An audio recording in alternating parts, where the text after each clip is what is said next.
They didn't run. They didn't scream. They didn't break in. But they followed. Silently. Patiently. And for some, without ever saying a single word. Tonight you'll hear 4 allegedly true stories from people who were followed on foot. By strangers they didn't recognize and would never forget. These aren't action movie chases. These are the slow burn kind of encounters that start normal and end in nightmares. Get comfortable. Or don't. Because after these stories, you might never walk alone again. Story 1, The Man in the Yellow Hoodie. Over the next few weeks, I started seeing him more and more, always at a distance. He'd stand across the street when I was at the grocery store. He once walked past my bus stop, staring ahead like I wasn't even there. A few times I saw the yellow hoodie moving through the park when I was jogging, and instantly turned around. I started having nightmares. In one of them, I opened my closet to find the yellow hoodie hanging inside. In another, I woke up to find my window open and a note pinned to my blanket. You breathe heavy when you're afraid. The final straw happened in December. I was walking home from work. It was only 6 p.m., but already pitch dark. I'd gotten too comfortable again. I had earbuds in, scarf wrapped up to my eyes, and my thoughts buried in emails and dinner ideas. I didn't see him until I crossed into the parking lot behind my building. He was standing between 2 cars. I froze. He stepped forward. I turned and ran. I ran harder than I ever had before, into the stairwell, up 2 flights, key fumbling in my hand. As I shut the door, I heard footsteps stop at the bottom of the stairs. Silence. I didn't sleep that night.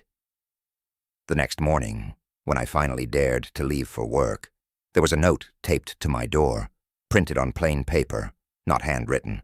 You run fast, but I'm not in a hurry. That same day, I broke my lease and moved in with my sister across town. She has a dog, a loud one, and roommates.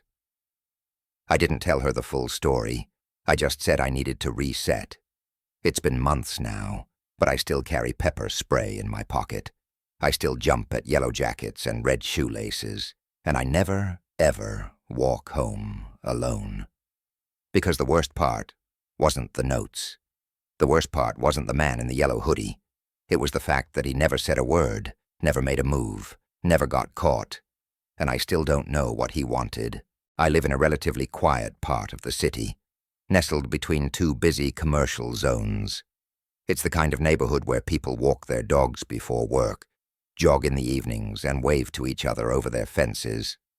But ever since last October, I haven't felt safe walking anywhere, especially not alone. It started on a Tuesday. I remember because I'd just come back from the gym and decided to take a longer walk to cool down. I had my earbuds in, my keys looped around my finger, and the air was that perfect fall temperature. The sun was low enough to throw everything in gold, and the sidewalks were lined with crunchy leaves. I wasn't thinking about anything, just decompressing. That's when I noticed him.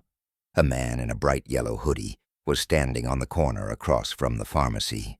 He wasn't doing anything, just standing still, hands in his pockets, hood up.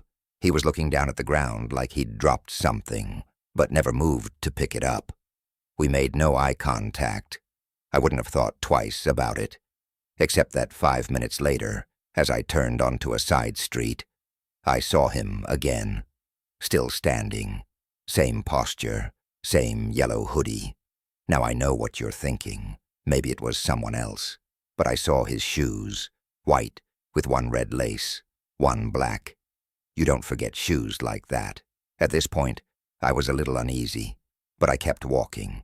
I even paused at the gas station to get a bottle of water, hoping that taking longer might shake him if he was just walking behind me. When I stepped out of the store and turned to head home, he was there again, across the street, leaning against a light pole, watching me now. This time our eyes met. Something about the way he looked at me made my stomach turn. It wasn't aggression. It wasn't even curiosity. It was familiarity, like he was watching something he already knew the ending to.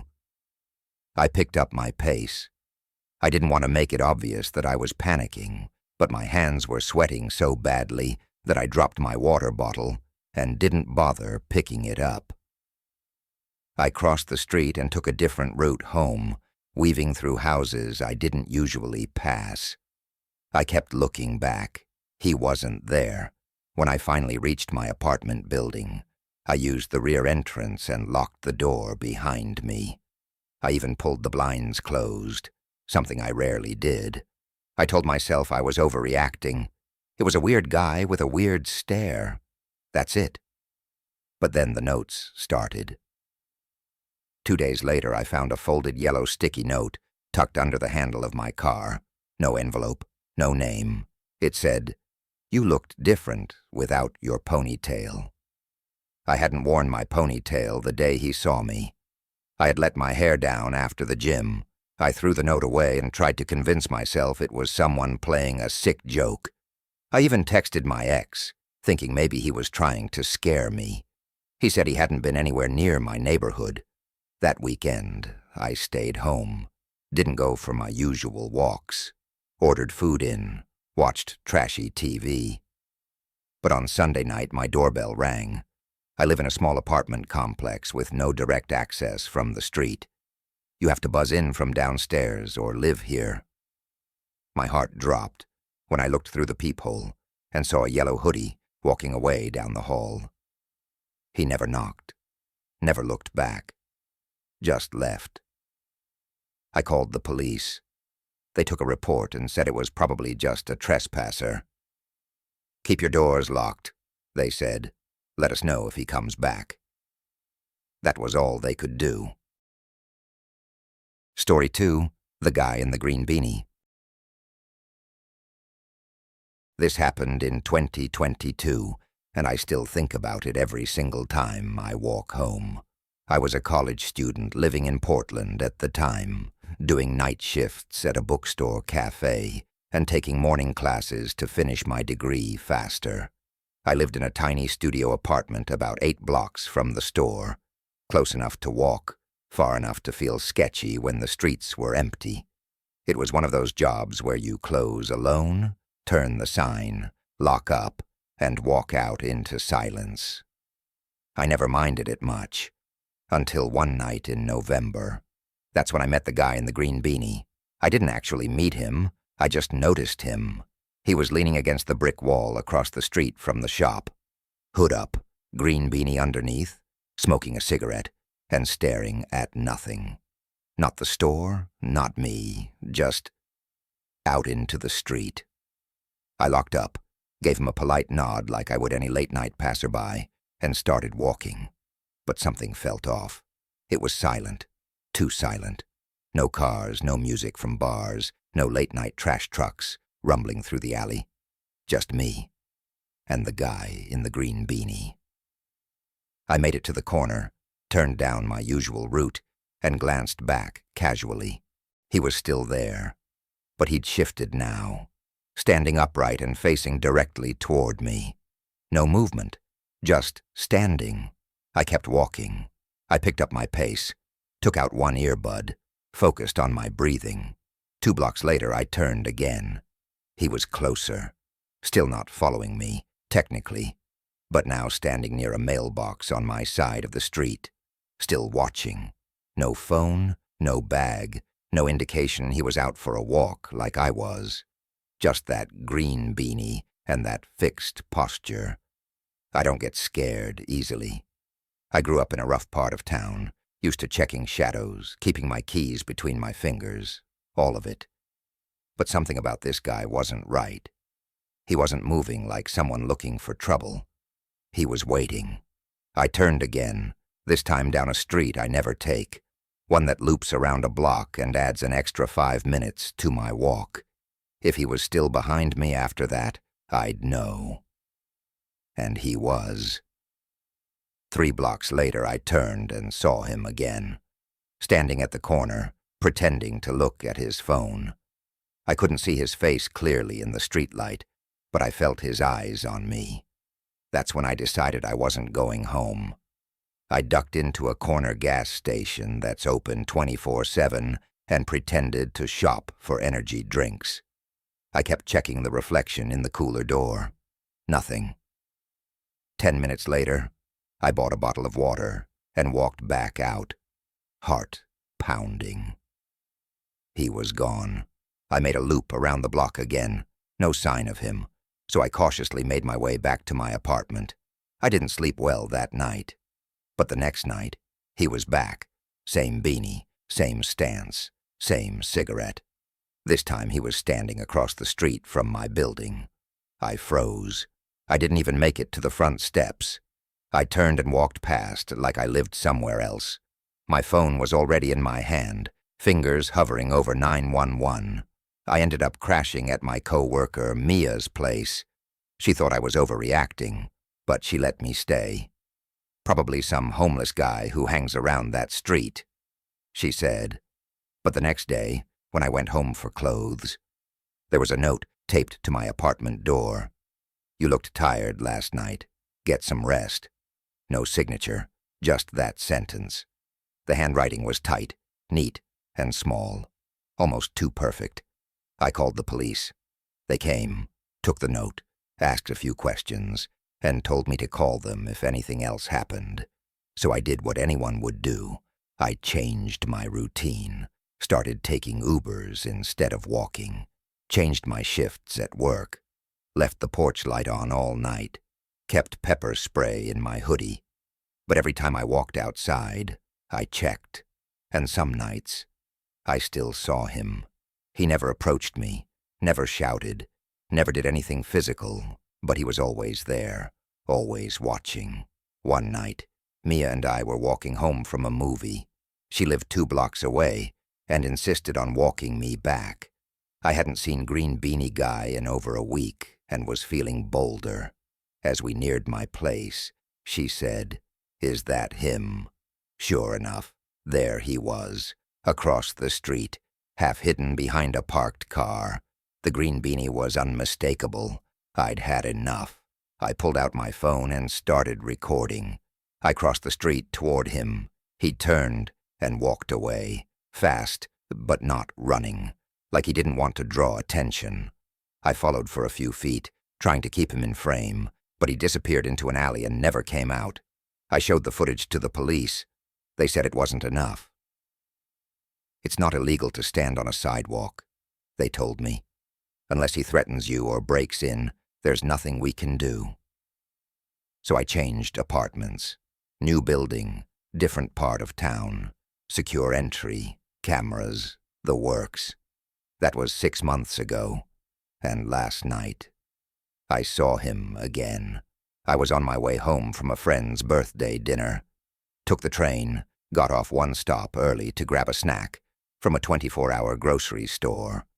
And there he was, leaning against a newspaper box, hood up, green beanie, same stance, same stillness. I froze. I walked past, made it to the store, looked back, gone. But when I got home, heart pounding, keys ready in my fist, there was a sticky note on my apartment door. Same handwriting. You look better in this neighborhood. I don't know who he is. I don't know how he found me again. I don't know what he wants. And worst of all, I don't know how to make him stop. Story 3. The Man with the Grocery Bag. This happened to me in 2019, in a small town in northern Michigan, where nothing ever really happens. It's the kind of place where people leave their doors unlocked during the day, where neighbors wave from across the street, and where the highlight of the week is a trip to the town's only grocery store. I lived with my mom at the time, in a quiet cul-de-sac surrounded by woods. I was 22, taking online classes and helping her out after she had surgery. I didn't go out much except to walk our dog, Riley, or pick up groceries. We lived at the very end of the street, next to a small forest trail that led to a larger neighborhood about a mile away. I tell you all this because I want you to understand just how normal everything was, until it wasn't. The first time I noticed him, it was on one of my late afternoon walks with Riley. It had been raining earlier, so the trail was muddy and mostly deserted. I liked walking that way because it was peaceful, and I could listen to music without worrying about traffic. Riley sniffed along the grass while I zoned out to a podcast, following the curve of the trail as it sloped downward near a ditch. That's when I saw him. A man was walking ahead of us, slowly, like he had nowhere to be. He was holding a plastic grocery bag, swinging it casually at his side. Nothing about him stood out at first. Jeans, hoodie, ball cap. But something about the way he walked made my skin crawl. It was too deliberate, too steady. Like he wasn't just walking, like he was performing what walking is supposed to look like. I paused, slowed Riley down, and debated turning back. But the trail was open, public, and I wasn't doing anything wrong, so I kept walking. As we got closer, I noticed he wasn't really moving forward, just sort of pacing in a slow loop between two trees, like he was waiting for something or someone. I made a show of adjusting my earbud and checking my phone as I passed, trying not to look at him directly, but I saw him glance sideways at me, just for a second. Riley started growling. I yanked gently on the leash and kept walking until we were out of sight. I told myself he was just a weird local, maybe a guy who liked being alone in the woods. God knows we had a few of those in town, but the next time I saw him, I knew it wasn't random. 3 days later, I went grocery shopping with my mom. We parked, got a cart, and went inside. Nothing unusual, until we were checking out. I looked up and saw him at the far end of the store, by the entrance. Same hoodie, same hat, same grocery bag. He wasn't shopping. He didn't even have a cart, just standing there and staring at me. I froze. My mom asked what was wrong, but I brushed it off. I said I thought I saw someone from high school, but he wasn't from my high school, and when we walked out, he was gone. After that, I started noticing him more and more. Sometimes he was just standing on the sidewalk across from my street. Other times, he was walking down the trail at the exact same time I took Riley out, always with the same plastic grocery bag. I never saw what was inside it. One time I tried to test him. I drove to the gas station at the edge of town, parked, and waited in my car for 20 minutes before walking back home on foot. Halfway through the return walk, I spotted him across the street, walking parallel to me. He wasn't even trying to hide it anymore. That's when I stopped walking altogether. I told my mom I wasn't feeling well, and she offered to take Riley for the week. I didn't tell her why. I didn't want to scare her, especially when she was still recovering. I started spending more time online, researching stalker behavior and what to do when the police won't take you seriously. Because, yes, I'd called them. Twice. They said unless he approached me or made a threat, there wasn't much they could do. The last time I saw him was a Tuesday. It had been almost a week since I last noticed him, and I was starting to think maybe it was over. I needed to get out of the house, so I walked to the library in town. It was still light outside. I took a side road, one I rarely used just for a change of pace. That's when I heard footsteps behind me. I turned. No one. I kept walking. He was ahead of me now, not far, maybe 30 feet. Same hoodie, same bag, standing completely still in the middle of the sidewalk. I turned around and walked back the way I came. When I glanced back, he was following. Not quickly, not running, just walking. Same slow pace, same swinging bag. I pulled out my phone, pretending to call someone. He stopped. I kept walking, a voice raised like I was mid-conversation. When I looked again, he was gone. I haven't seen him since. I don't know if it's because I made him think someone was expecting me, or if he just moved on. But here's the part that still makes my blood run cold. A month later, there was a news article about a missing girl from a town about 40 miles away. She was last seen walking home from a library. They released a security camera still from a street camera showing a man in a hoodie walking about 10 feet behind her. He was holding a plastic grocery bag. The article didn't say anything else, just that the man was still unidentified and police were asking for tips. I stared at that image for a long time, and even though it was grainy, and even though his face wasn't visible, I know what I saw. It was him, the man with the grocery bag.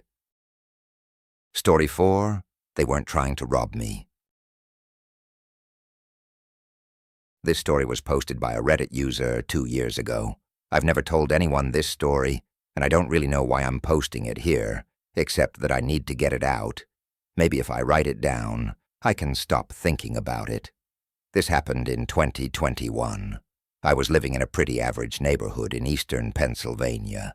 Not nice, not dangerous, just your standard 2-story homes, chain-link fences, uneven sidewalks, and way too many barking dogs. At the time, I was working night shifts at a little 24-hour printing center. It was boring as hell, but it paid better than anything else around. Most nights, I walked to work. It wasn't far, maybe 10 blocks, and walking helped clear my head. But one night in late September, I took the long way home, and that was the beginning of it. I don't know why I took the long way. Maybe I was restless. Maybe I had a weird feeling. Maybe it was fate, if you believe in that sort of thing. Anyway, I was about halfway down this residential side street I didn't normally use. It was darker than the main road. Fewer street lights, fewer houses, just rows of parked cars and the sound of my own footsteps echoing against the pavement. That's when I noticed the guy behind me. I didn't see him at first. I just felt it. You know that sensation you get when you know someone's looking at you? It was like that. I slowed down and turned slightly, trying not to be obvious. He was maybe 30 feet back, hoodie up, walking just a little too much in sync with me. I sped up. He sped up. Still no words, no catcalling, no, hey, nothing. Just footsteps. Quiet. Calculated. I crossed the street. He crossed too. Not right away, but one house later, like he didn't want to seem obvious. At that point, I knew. I reached into my bag and grabbed my keys, threading them between my fingers. I didn't want to run. I didn't want to show fear. So I slowed down, again. Let him catch up just a little, enough that I could get a better look. Mid-30s, maybe. Tall. Face hidden in the hoodie's shadow. Hands in his pockets. No backpack. No phone, just following. Then I turned the corner and saw the second guy. He was leaning against a street lamp, just standing there like he'd been waiting for someone. And the second he saw me, he straightened up. He wasn't dressed like the first guy. This one had on a gray windbreaker, white sneakers, clean cut, but his eyes. He didn't look surprised. He looked ready. I froze. There was nowhere to go. I was boxed in between two men, one behind, one ahead, and I swear on everything I love, they looked at each other, just for a second, just enough to acknowledge they were working together. I crossed the street again, fast this time. The guy ahead didn't move. Neither did the one behind me. I walked faster. They didn't follow, but they didn't leave either. They just watched. It wasn't until I was a full block away that I turned around, and they were gone, vanished. No footsteps, no shadows, nothing. That night, I barely slept. I kept running the moment over in my head. The way they flanked me, the look in the second guy's eyes, how calm they were. The next day, I called out of work and took a different route to the store to clear my head. And that's when I saw the first guy again, just walking. No hoodie this time, just jeans, black jacket, earbuds in. I froze in the aisle, watching him out of the corner of my eye. He didn't acknowledge me, didn't look my way.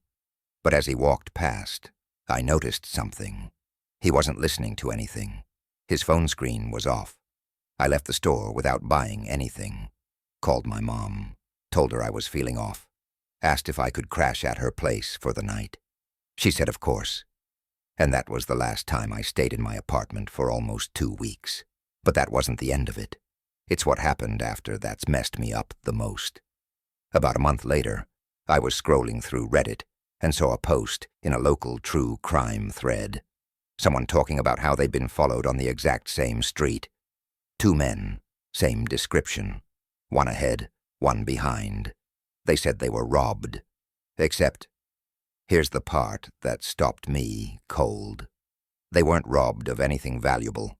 Not money, not a phone, just a USB stick.